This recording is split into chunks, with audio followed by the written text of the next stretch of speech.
Yun, good day mga boss. Ito, ready na natin yung piyesang gagamitin natin mga boss.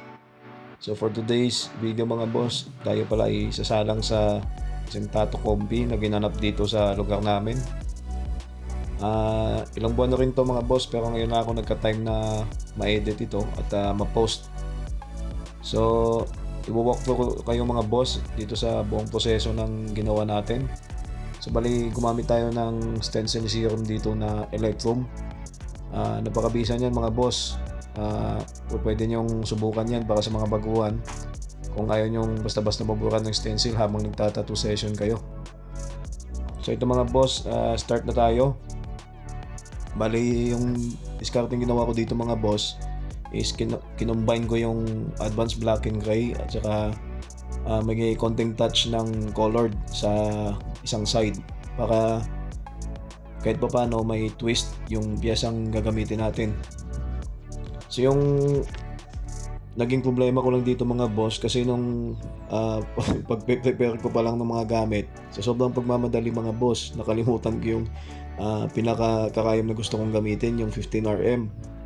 Bali yung nagamit ko dyan mga boss, buti na lang nakadala ako ng 21 RM para sa pangmalakihan shading. At dyan ko rin natuklasan na kayang-kaya rin pala ng 21 RM gawin yung trabaho ng 15 RM kahit medyo malapad siya. At hindi ko sukat akalain mga boss na mas napabilis pala yung trabaho ko dahil dyan. So dyan mga boss, tamang chill lang tayo dyan.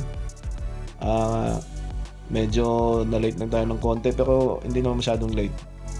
At ito, nakikita nyo mga boss, medyo nakakalahati na rin tayo. Bali, every area na matatapos ko mga boss ay dinidiretso ko na kagad highlights para wala na akong babalikan.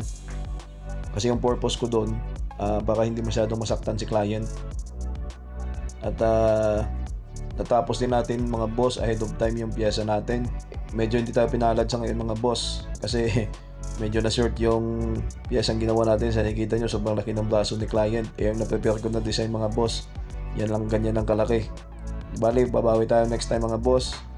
Masaya tayo at natapos natin yung piyesa at satisfied naman si model. Dito lang muna mga boss, sana nagustuhan yung piyesa natin. Maraming salamat sa mga nanonood. At sa mga gustong magpatato mga boss, PM lang kayo sa page natin. Please like, share, comment, and follow para updated kayo sa future uploads natin. Maraming salamat mga boss. God bless and peace out.